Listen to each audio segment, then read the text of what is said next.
Everyone, this is Tim from Your 6 Studios. Today in this video, I'm going to show you how to fix a PlayStation 5 controller that's not connecting.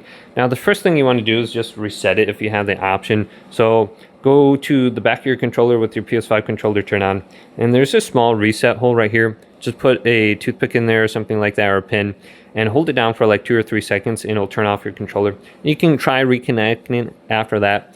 Now, what you could do is use your TV remote and go up to the top where it says settings and select this, and then go on down to accessories. So we can still control our TV with our TV remote. So once we're under here, go to Bluetooth accessories, and your controller could still be listed in here, and that's why it's not connecting wirelessly.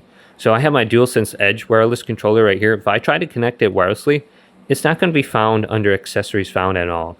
It's because I still have it connected and paired under here. So I want to go to forget right here, and then go to OK.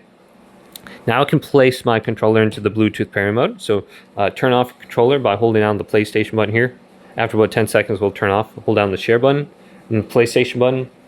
And now you can see it will show up under there and it will connect. So we can see it's going to be showing up under accessories found now. Use your TV remote and go on down to it and select it. And then go to connect and go to yes. And now it should be working on your PlayStation 5. You also have the option to connect it with a USB cable. This is going to be a lot quicker. So just plug in the USB cable from your PlayStation 5 to your controller. Now sometimes people, their controllers will be charging. And that is where they get this wrong. So they want to press the PlayStation button like 3 or 4 times.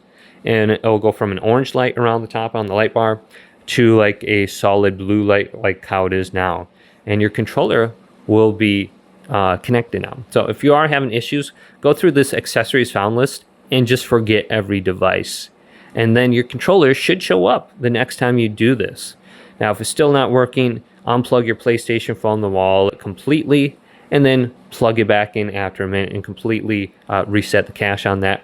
And then hopefully this does indeed help you guys out. If it does, leave it a big thumbs up and subscribe to my channel down below for more tech up videos coming up next on Your 6 Studios.